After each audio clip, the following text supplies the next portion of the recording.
izi ndirimbo umuntu uje mu ruhande rwabo ni ukuzinyuka ubundi unywa agakombe ka muriture ugashyiraho agatabi k'urumogi warangiza ukabyina.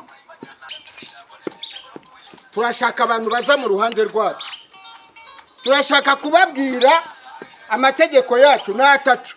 Itegeko rya mbere, kugira ngo umugore n'abana bakubahe uzakubitire mbere ku buryo umwana azakubona akajya mu gitanda. Itegeko rya kabiri, ntukanyere ku rugo rw'umupfakazi utamuzi icyatumye apfakara. Itegeko rya gatatu, ntukare utageze ku kabari. Turagira ngo tubwire abagore ko ugomba kugira abagabo 20. Umwe akaguhamagara, umugabo yawe yakoreza Nyabugogo, baguhamagarira mu Kabuga ugafata akamoto, iyo uhageze arakubaza ngo urarya iki. Dore kuntu turamukanya tugira gutya. Ndagira ngo nkubwire ngo shobuja mwamubonye, mwabonye intwari afite, ni umugabo uduhiga, ni umugabo utwanga, ni ingumba ntabyara. Icyo ashaka ni ukugira ngo witegereje agaca ubona ari agasiga keza, ariko ntukakabone kafashe umuko. Yes, mwongeye kwirwa neza kuri Juno Media TV. Rero uyu ni wa mwanya udasanzwe, ikiganiro cyacu ese warize. Uyu munsi twasuye umusaza. Uyu musaza rero dufite byinshi, yagiye kudusangiza ubuhamya ndetse nawe uraza kwisangamo. Yes, mu kiganiro cyacu ese warize rero nangira mbabaza mwebwe muri kutura mwarize. Ese muze wewe warize? Ntabwo nize, nagarukiye mu mwaka wa 3. Urazamurijwe kugira bakumve neza. Warize? Nagarukiye mu mwaka wa 3 banza. Ati ntabwo nize rero nagarukiye mu mwaka wa 3, nabwo ubwo nimba tutabyita kwiga ntabwo araza kubidusobanurira. Icyo nakubwira nuko tugushimira wowe wabanye natwe muhe bitandukanye kugeza n'uyu munsi tukiri kumwe. Ntawe utarakanda subscribe, turagusabye kanda subscribe ubundi duhorane. Iyi ni Juno Media TV. Muze watangiraho twibwira uri muntu ki, ubundi ukora iki ubuzima busanzwe. Imana ibaho umugisha. Ndi umusaza ukunda Imana. Mfite imyaka 62. Ndi n'umunyamasengesho. Imana ibaho umugisha. Ati rero mfite imyaka 62 mutambona gutya mukagira ngo nukubera kurya neza. Yes, muzehe rero watangiye utubwira witwa nde ubundi uri umuvuga butumwa kuri itorero cyangwa se wowe usengera hangaha?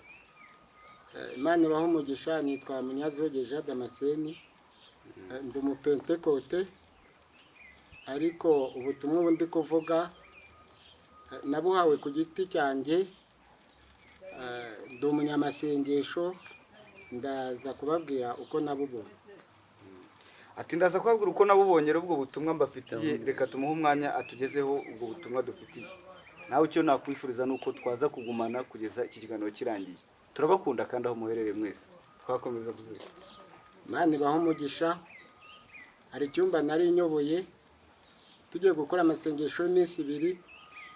Nafashe igihe ndeba amasomo nzabwiriza mvuga ko bazama ijambo 2 cyangwa 3 nkurikije uko ari nanjye wari ukiyoboye.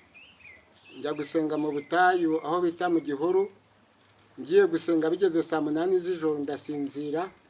Maze gusinzira numva ijwi rirampamagaye rirambwira ngo jya kuvuga izina ryanjye. Ndarihakana ntabwo nzajyayo. Rirambaza ngo iravuga kuki utazajyayo, ntiwangize mubi kandi mugufiya kandi ndadedemanga ntabwo nzajya kubuvuga. Ubabwiraga ko yakugize mubi ninde? Ni pasteur ninde? Nabajije uwo tuvugana, ijwi rirambwira ngo ni Yesu tuvugana. Yesu aramubwira ngo yakugize mubi. Ndavuga ntiwangize mubi ngo nkwice ntihoya imbabarira. Noneho se ubundi nubwo najyeho navuga iki? Imana rero niko kumpa icyo navuga ariyo magambo ngiye kubabwira. Nagiye kubona ijwi rirambwira ngo jya kuvuga Abisirayeli baguye. Ndabaza ntese ni mu kihe gihugu nzavuga rurimi iki? Ko kuva mu itangiro kugeza mu byashuwe havuzwe nzavuga iki? Ijwi rirambwira ngo urashaka ko icyo uzavuga nti. Naragiye ijwi rirambwira ngiye kubona mbona abazungu 7. Mu maso barabashinwa, bari bafite metero 2 z'ubuhagarike, mu gituza bari bafite metero. Nararebye televiziyo ndeba abasirikare bo muri Korea bari ku rugamba. Uniforme bari bambaye yasaga n'iy'abasirikare bo muri Korea. Mu maso barabashinwa barebaga bahumbaguza. Noneho maze kubabona mbona bafite imyenda nk'umuntu uri gucuruza imyenda bayitwaye ku kaboko, mbona binjiye mu rusengero batangiye kwambika abantu amakoti. Noneho ijwi rirambwira ngo bagabura abazi, ntabwo mbazi. Ijwi rirambwira ngo ni abadayimoni, ngo bakora inama 3 mu kwezi, ngo kandi ngo shebuja yarababwiye ngo igihe cyacu kirarangiye, ngo nimugende mukorere mu rusengero. Ngo ikibazanye mu rusengero ngo nukugira ngo bavuga butumwa n'abaririmbyi basubiranemo barwane, ngo kandi ngo bateze abagore ibitenge byiza baba bibone, ngo bazafata n'ibisambo n'abarozi n'abasambanye ngo bo hanze babaruhe mu rusengero bahabwe imirimo, ngo uzasambana azafatwa, ngo igihe bari gusenga ngo nibahumiriza ngo umwana bazamuroga, ngo ndetse ngo na telefone bazibe. Ndangije kubabona, nagiye kubona noneho mbona tugiye mu giterane cyakindi nayo nateguye. Ariko mbere yo kujya mu giterane Imana yambwiye amazina yabo. Uwa mbere yitwa Kimata, uwa kabiri yitwa Simusiga, uwa gatatu yitwa Narugezemo, uwa kane nitwa Ibanire, uwa gatanu nzarambana nabo, uwa gatandatu ni Dero, uwa karindwi nibuka. Abo badayimoni rero ni babandi bitwa ingabo. Noneho ubwo twageze ku kiraro, mbona tugiye gusenga, cya giterane nayo nateguye, dusigaje metero 2 ngo twambuke kirago. Kimaze kugwa dusubira inyuma turi gukambakamba. Ijwi mbona handi twari tugeze bahashinze igiti, bateraho icyapa bandikamo 8. Ijwi irambwira ngo Abisirayeli bagwe mu 8 ngo bari kujya mu 10. Noneho ngo twambuka n'ibirenge ngo twakuyemo inkweto, tugeze hakurya tuyasanga inanasi, turazica. Tumaze guca za nanasi tugeze imbere tuhasanga imodoka, turayurira dutangira kurya za nanasi. Noneho shyira akaboko hejuru, ntariko izi nanasi duciye ko tuziciye zidahase, wazihase ninde? Ijwi irambwira ngo Gabriel Ageriya ngo nuhase izi nanasi. Noneho ngo ya modoka twatwicayemo, mbona umudayimoni azingurutse ya modoka njije umutwe mu kirahure. Ngiye kubona mbona undi muntu wicaye kuri tirigisiyo, mbona yaturutse shefu rigeze hejuru yacu, bateraho icyapa bandikaho 1 2 3. Ijwi rirambwira ngo iby'urukono uri kubimenya, ntago ndi kubimenya. Nguriya wicaye kuri tirigisiyo ni Yesu, nguriya wicaye winjije umutwe mu kiraho ni Satani ugiye gusaba ari mu modoka ngaze kubarwana. Noneho ngo izi nomero ntabwo ari nomero, ngabwo ni intwaro zose z'Imana. Ngo niba wasengaga rimwe, ngo ujye usenga 3, ngo nizo ntwaro z'Imana. Ngo iyo usenze ubwa mbere ijwi iragenda ryagira ku Mana, Imana ikoreza umwuka wera, ngo ugende umubwire mwambare intwaro zose z'Imana nk'icyuma gikingira igituza, kuko tudakirana n'abafite umubiri n'umwuka, ahubwo ngo dukirane n'abatware bategeka isi y'umwijima. Wakongera gusenga ubwa kabiri, Imana ikoreza marayika ngo genda wabwire bawe maso, kuko Satani ari kubasanga gusora nk'amasaka. Nakongera gusenga bwa 3, ngo ntabaza ndagutabara nkwereke ikomeye utamenye. Ijwi rirambwira ngo ahari Isirayeli baguye wahamenye, ntabwo nahamenye. Ijwi rirambwira ngo ubundi uruwahe, wavuye mu rugo ujyahe? Navuye mu rugo njye Kigali. None se umugezi munini wanyuzeho n'ubu ugiye kugera i Kigali? Ndareba ndavuga ni Nyabarongo. Ngo noneho rero ngo ujye ubivuga ngo Abisirayeli bari basigaje urugendo rungana no kuva kuri Nyabarongo ujye i Kigali, ngaho naho baguye. Ngaho rero ngo ingabo ziharinda za Satani, ngo ingabo ziharinda ngo zitwa ingabo. Ngabo no batangiye Abisirayeli na Ananiya na Safira na Kani na Loti. Ngabo ngo ni Yesu urwana nabo, ngo imbaraga zacu ntizarwana nabo. Ngabo ngo nibo batumye Abisirayeli batagera muri gakondo. Ndangije ntabwo isomo ryo mu Byahishwe 3:10 ahavuga ngo nimwe mwagumanye nanjye nzabarinda ikigeragezo kigiye kugerageza isi yose. 3:10 Ibyahishwe. Ntabwo isomo ryo mu Byahishwe 13:6 avuga ngo ihabwa akanwa ko gutuka Imana n'ababa mu ijuru n'ababa mu ihema, ihabwa gutwara amoko yose n'indimi zose n'amahanga yose, ngo kandi abari mu isi bazayirama. Ndangije mpabwa isomo nanone ryo muri Matayo 24:10 haravuga ngo nibwo benshi bazasubira inyuma. Nanone wagira kuri 22 mwubwo butumwa bwa Matayo 24:22 akavuga ngo iyo minsi itaragabanyijwe ngo ntihajyaga kuzarukuka none. Ndongera guhabwa nanone irindi somo ryo mu Byahishwe yo muri Daniel 7:22 ahavuga ngo iryo hembe rirakura rirwanya bera genda kubanesha kugeza ubwo umukuru nyiribihe yaziye. Ijwi rirambwira ngo agiye kuvuka itorero rivuye mu madini. Ngo iryo torero ntabwo ari umuntu uzashinga urusengero, ahubwo ni gurupe y'Imana abanditswe mu gitabo cy'ubugingo bo mu matorero yose Imana yarangije kwandika ngo k'uwo munsi bazaba nibo bazahinduka itorero, nuko ubwo butumwa naho burangiriye. Ubwo rero nanjye nahise mvuga nti bene data dufatanije urugendo, nababwira imigambi Satani afite, ndetse nagerageje no kugira ngo mbone nifashishe ibintu Imana yampaye kugira ngo umukino nge nerekane n'abo bagabo n'imigambi yabo. Imana ibamugisha. ariko muzehe wakomeje kugenda utubwira n'abadayimoni, hajya n'abadayimoni 7. Ndagira ngo ngire abanyumva, abo badayimoni 7 bazerera nk'intare ishaka uwiconshomera. Abo badayimoni ubahaye karibu bagusangana umuriro 25%, bo bakagwijana kwijana, ku buryo ushobora kuryamana n'ihene cyangwa inka cyangwa umwana ufite guhera ku mwaka umwe. Ikindi yo wabinjije bakwereka ko umugabo ukwiye gushaka abagabo 20 uri umudamu, baba dayimoni bakakwereka abagabo 20 ko bafite nubabona uzaba wariye inkoko, nubabona uzaba wariye ifi yokeje, nubabona uzaba wariye akabenzi. Noneho bakagutera gushaka abagabo nka 20 uri umudamu, noneho umugabo nawe bakamutera gutunga abagore nka 50, ku buryo ku munsi ashobora kubonana na 5, kandi akaba afite umuriro cyane, ku buryo ashobora no kuryamana umugabo, ku buryo bashobora gutera umugabo kuryamana na mugenzi we, cyangwa se akaryamana n'ihene cyangwa inka. Abo badayimoni iyo bakugezemo nibo bacunga ubuzima bwawe bwose. Niyo mpamvu ikindi cya kabiri, iyo bageze mu rugo bereka umugabo ko umugore atari umugore, ku buryo umugore ushobora Satani akwereka ko ushobora gukubita umugore agafuni, ukajya uvuga ngo yagiye gushaka kubera ufite abagore 20, cyangwa se bakwinjira mu mugore bakamwereka ko umugabo amaherezo azabimenya, ku buryo ushobora kumukubita agafuni ukajya uvuga ngo yagiye gushaka. Abo badayimoni ngo kuko bateye bakwereka viziyo, kandi bakakwereka ibyiza biri imbere, nuko bakoze.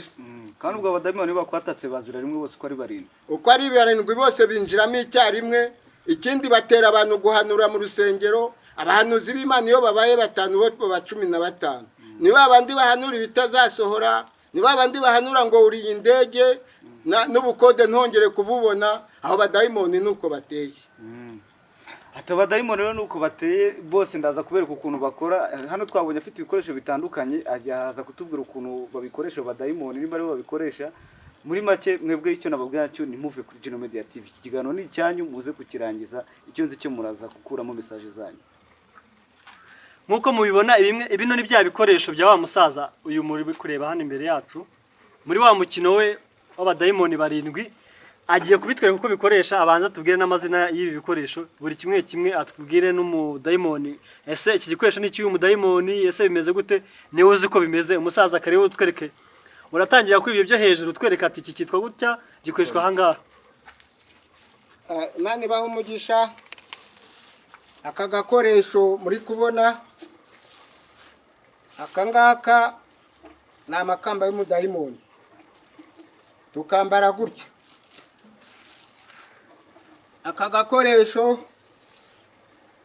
n'akibirometero bagenda ibirometero 1500. Bari hehe? Iyi ni dekametero bari kuzerera mu isi bashaka aho baconshomera. Murabona ko ni dekametero. Akangaka babara ibirometero bagenze, bajya babara ibirometero 1500. Bajya bava muri Niger na Nigeria, Togo na Senegal, Libya na Maroc na Mauritania, Sudani na Liberia, aho hose bakahazenguruka umunsi umwe bashaka aho baconshomera. Niyo mpamvu bakagendana kugira ngo babare ibirometero. Aka nako ni umusatsi wabo, ku buryo iyo bagize umujinya uhagarara, uwo musatsi bawambara gutya. Iyo basanze abanyamasengesho bari gusenga, bajya bakora mu mutwe ugasanga byajagaraye. Uwitwa Kimata, mbibutse ko uyu Kimata ni umugabo mubi cyane ugira amahane, ku buryo Petero yamukubise amaso aravuga ngo uriya musore simuzi, tudafite Yesu yatumara. tutararenga aho ngaho ibyo ngibyo wambaye nibyo Kimata akunda gukoresha. Nibyo ababyambaye. Nta wundi mudayimoni wagikoresha sibyo Kimata. Bose baba babyambaye ariko bisa gutya, ariko bigaragare ko Kimata niwe mukuru muri bo, ntabwo imyenda itandukanye n'iy'abandi. Nta kibazo. Itandukanye n'iy'abandi. Uyu nawe ni umukandara Kimata ashyira mu nda. Indi y'abakarateka. Abakarateka. Muri kubona ko ari umukandara. Ngira ngo abakurikiye Satani, ndagira ngo mbabwire ngo Satani ni umugome. Agenda n'ubuhiri. Ubu buhiri nibwo yahaye Gahini yica Abeli. Akunze no kubukoresha mujya mwumva bamwe bakubisa abandi ubuhiri. Yo bamwakiye akwereka ko ubuhiri ari igikoresho cyiza. Ako gakoreshwa n'uwe mudayimoni? Nawe ni Kimata. Kimata ko numva ari wadanje. Mukuru w'ingabo zabo. Ngira ngo Kimata ni umurwanyi. Iyi nimya ziba zita imiru, ibakayita imyambi. None ubwo iyo miru n'imyambi bitandukaniye he? Ni ukuvuga ngo ibi ni byarasisha, yombisha umuntu yari umurokore, nyuma akagwa mu cyaha, ni umwamba aba yamurashe. Aba yamurashe, ibi ni ibikoresho bya Satani. Komeza no ku bindi bikoresho. Ibi ni byakoresha. Uwo ni Kimata gikoresha ibyo ngibyo. Akaba afite n'ingofero. Iyi ngofero ni ya Kimata. Kimata akoresha ingofero ebyiri. Kimata akoresha ingofero ebyiri, uwa mbere ni umusatsi, ya kabiri ni ingofero y'igisirikare cyabo. Iyi ni ingofero ya kabiri ni umusatsi. Uyu musatsi yari kuwushima usanga wahagaze. Iyi ni ingofero iragendana. Iyi ni imyambi arwanisha. Ndagira ngo mbabwire ngo kera twari dufite akarimbo kavuga ngo turwana na Satani twicaye, ariko Satani we yarahagurutse, imyambi ye nabwiwusha, iyakurashije iturambarara, batitarucane utayoba inzira nibwo uza mutsinda. Yesu nashimwe. Yesu umusa utararenga aho ngaho abantu bakomeje kubona ngo Kimata. Ongera ubibutsa amazina y'aba badayimoni kugira batajya muri Kimata wenyine. Uwa mbere yitwa Kimata, uwa kabiri yitwa Simusiga, uwa gatatu yitwa Narugezemo, uwa kane ni Twibanire, uwa gatanu ni Nzarambana nabo, uwa gatandatu ni Delira, uwa karindwi Nibuka. Mbibutsa ko Juno Media TV ko aba badayimoni bose kapiteni wabo ni Kimata. Twakomeje nta kibazo twereka ibikoresho. Ndagira ngo mbasobanurire Delira no akamaro ke. Delira yereka abakobwa ko ubwiza bwabo bakwitako ko batagomba kwambara bikwije, ku buryo abakobwa Delira yinjiyemo ushobora guta inoti hasi ntayiname ngo ayifate kubera aba yambaye agatambaro ku bwambure bwe. Ikindi bakunze kwiyandika ku itako. Mbibutse neza ko Delira uwo nguwo agiye kugusha benshi. Delira ajya yemera kwambara ko umuntu agenda mu nzira yambaye gutyo. Akamaro k'abo bantu rero Delira icyo yabakundiye, iyo umukurikiye ukamwitegereza umubiri wawe urahinduka, wamara guhinduka ako kanya ugashaka indi nzira kugira ngo umubiri wawe utuze, ukajya gushakisha icyatuma umubiri wawe utuze. Yose umusa Karame. Muri ibikoresho byose harimo umwenda wa Delira. Nawe uraza kutwika cyangwa we Delira no kumuvuga mu bikoresho bye nabirimo hanga. Delira we no kumuvuga akamaro ke, asanga abakobwa akabereka ko ubwiza bwabo buri kwita ko atagomba kwambara bikwije. None ndabona hari ibikoresho hasi nabwo babitwereka ukatubwira n'ababikoresha. Aba bagabo rero kubera bakunze kugenda ibirometero byinshi no kwihuta, izi ni inkweto zabo. Cyamaye ngabo. Izi ni inkweto zabo, bagenda mu mibande bakagenda hano harehare. Wasize ni inkweto oji? Izi ni inkweto zabo n'originali. Izi nizo bambara bari kugenda kubera ibirometero bagenda.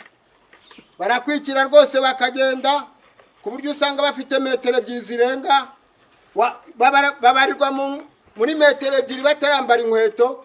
Iyo bambaye inkweto bagira ebyiri hafi na 50. Izi nkweto murazibona ko zifite hafi 50. Barazambara rero bakagenda. izi ni inkweto zabo. hari ikintu numvise ngo mu gatuza ngo apima metero. Mu gituza afite metero na metero 2 z'uburebure kandi bareba nk'abashinwa bareba bahumbaguza. Okay, none twakomeje twereka n'ibindi niba ari ibindi. Uratwereka nuko hari imyenda uri bwambare se cyangwa nibyo watwerekaga? Hari indi myenda ndi bwambare. Bajya bahindura hari indi myenda ndi bwambare. Hari ibindi bikoresho ushaka kutwereka? Oya nta bindi bingibi. Igisigaye no kwambara ukatwereka nkuko hajya wa mu kapiteni wa Diamond yitwa nde? Rumata. Ni Kimata ni Rumata? Yitwa Kimata. Kimata. Uraza wambaye nka Kimata. Ngiye kuzameze nka Kimata. Aho kwikiye Jiro Media TV tujya kubona Kimata wo nguwo noneho. Tujya kumwana mu isura yawe. Mu isura yawe. Ariko wowe uraza nyine nkaho ukira nka Kimata. Okay. Muribaza ngo ibi ni ibicari gukora. Izi ni za nkweto za Kimata yambara agiye kuhatwika. Abakurikiye Jiro Media TV. Umva uramutse ukitswe umva n'uyu mukino wa Kimata. Bahungu mwe. Ibintu no OG. Uri kwambara nka Kimata. Hari abantu batazi ko batewe n'abadayimoni. Urari umudayimoni witwa Kimata bahungu mwe. Nkuko mubona ni Kimata yaje. Mutagira ngo n'undi muntu. Uyu ni Kimata batubwiraga. Mumwe muri ba badayimoni barindwi.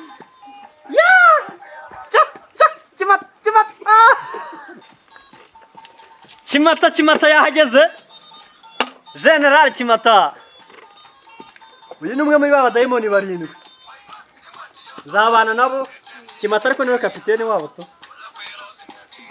Nyamuneka buri wese yisuzuma rero ko Kimata tamwatatse. Iyi Kigali.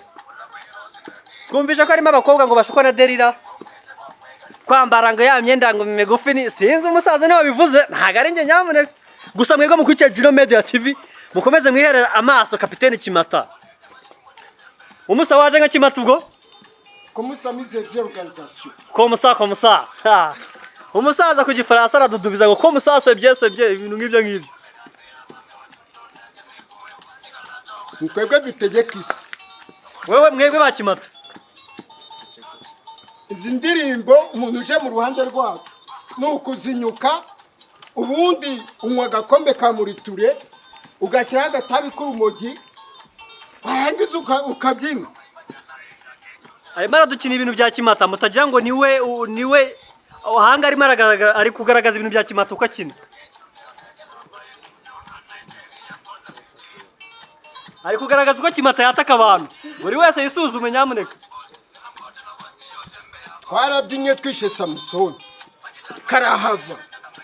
Twarabyinnye twishe Yuda karahava. Twarabyinnye tumaze kwica Abeli karahava.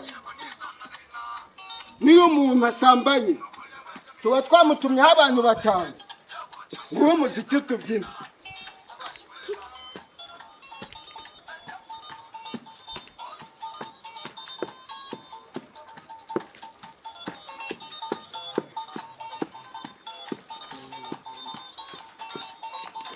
Birirwa babyina ngo Yesu azaza, Yesu twaramwishe.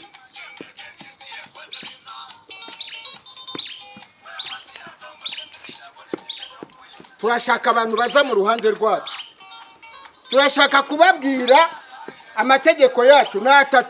Itegeko rya mbere kugira ngo umugore n'abana bakubahe uzakubitire mbere kurya umwana azakubona akajya mu gitanda. Uwo ni Kimata bivugaga. Itegeko rya 2 nukanyere ku rugo rw'umupfakazi utamuzi icyatumye apfaka. Itegeko rya 3 nukara utageze ku kabari. Turagira ngo tubwire abagore kugomba kugira abagoma 20. Umwe akaguhamagara umugabo yawe yakoreza Nyabugogo baguhamagarira mu kabuga ugafata kamoto iyo uhageze akubaza ngo urarya iki. Dore kuntu turamukanya tugira gutya ubundi ukamutamika ururimi.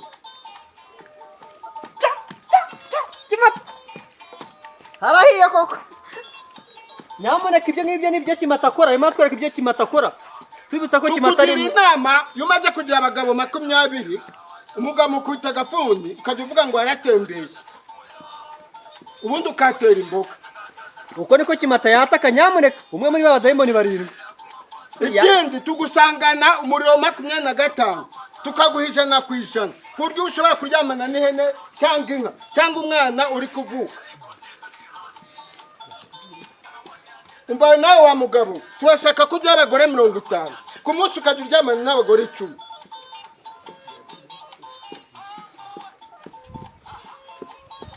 Kimata. ati Kimata n'ingabo ze dore ni ibingibi bakora. ni twebwe dutegeka isi. umuntu wese Mbibutsa ko uyu musaza afite imyaka 60. ha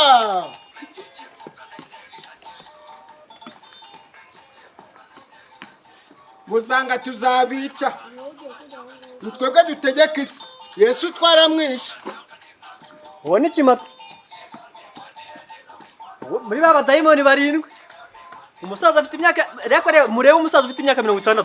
Ari kudukinira nka Kimata.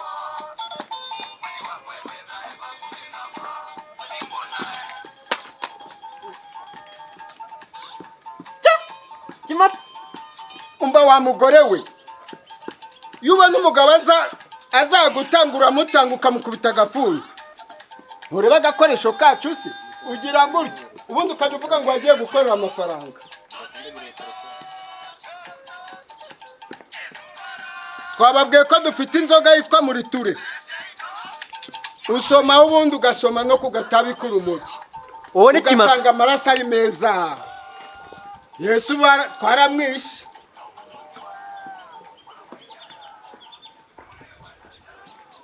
ikindi bihugu byose twanyuzemo twaberetse neza ko umuntu igihe ashakiye kuvanamo inda ivanamo. Iyo migambi yose ya Kimata ko numva ari mibi.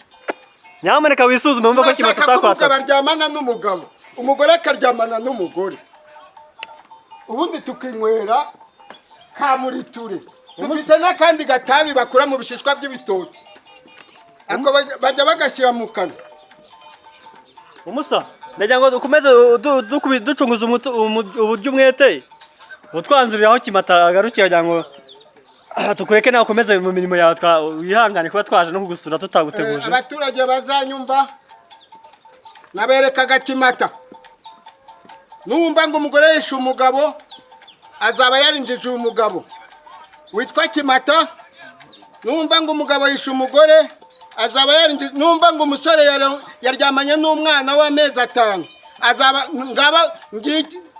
nubyumva ntukirirwe ushidikanya, n'aba bagabo bazaba yinjije. Abo 7. abo 7 Babasubiriramo ariko bamenye Musa. uwa mbere twa Kimata, Ehe. uwa kabiri twa Simusiga, uwa gatatu twa Narugezemo, uwa kane ni Twibanire, uwa gatanu inzara mbana nabo, uwa gatandatu ni Derira, uwa karindwi nibuka. mbibutse ko Derira niwe utuma abakobwa bambara ubusa kugira ngo umusore nabitegereza cyangwa umugabo umubiri uhinduke, inzira yari ari kugendamo ntabakigenzemo, ahita yindugira akajya gushaka icyatuma umubiri utuza.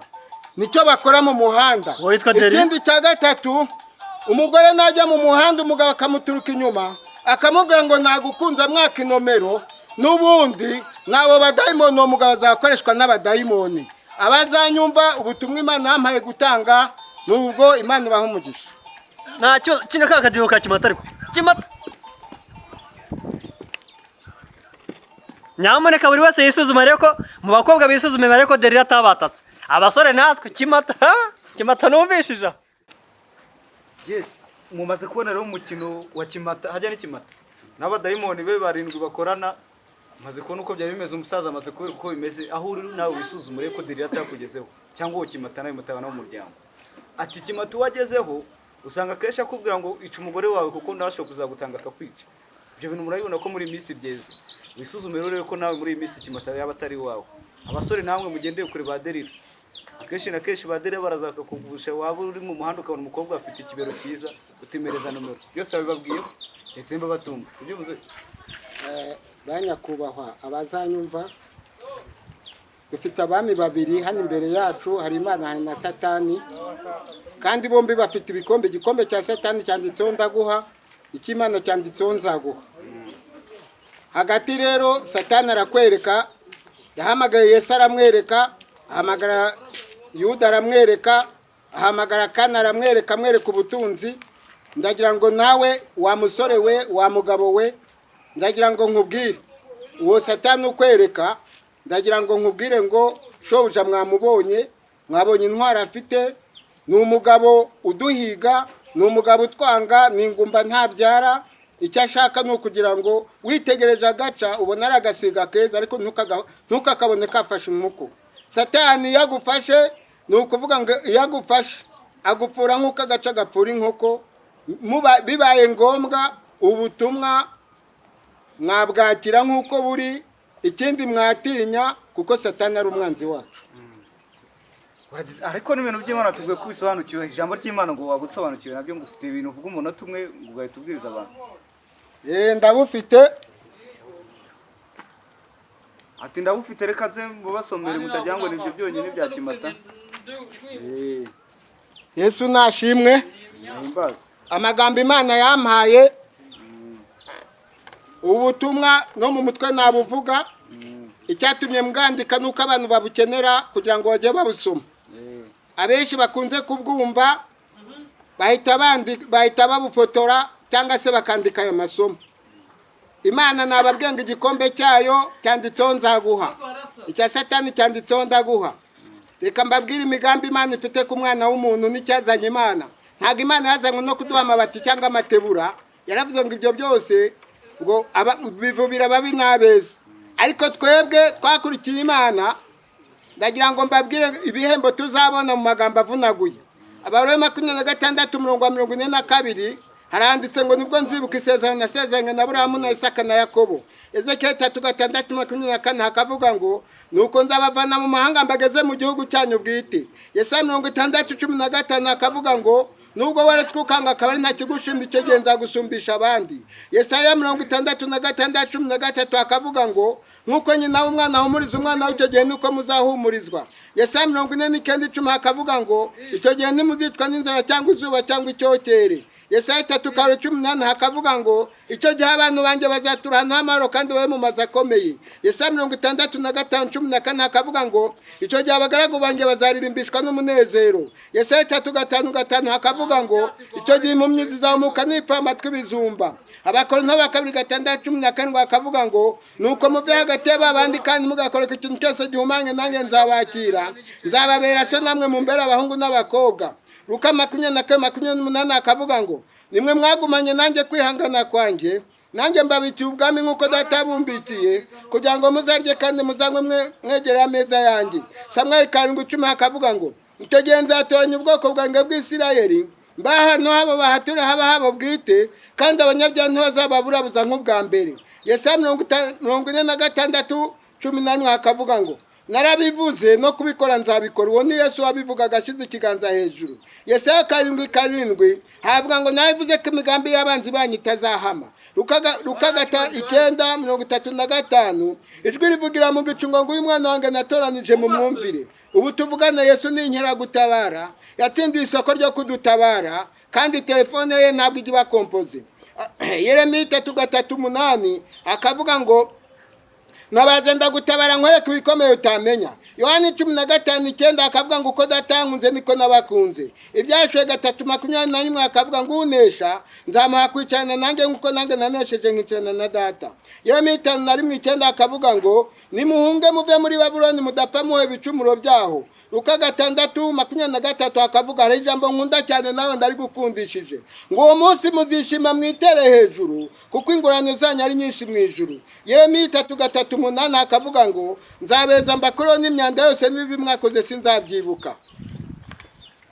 Noneho Yesaya 3:5 akavuga ngo icyo gihe abacunguwe n'Uwiteka bazagaruka i Siyoni bafite ibyishimo by'ibihe byinshi, kandi umubabaro no gusuza umutima bizahunga. Abaroma 26:9 akavuga ngo nzabitomborotse nkomeze isezerano ryanjye namwe, muzarya ibigugu mudahe ibigugu kugira ngo muboneho munika ibishya, nzashyira ubuturo bwanjye hagati muri mwe kandi umutima wanjye ntuzabanga. Yesaya 60:20 akavuga ngo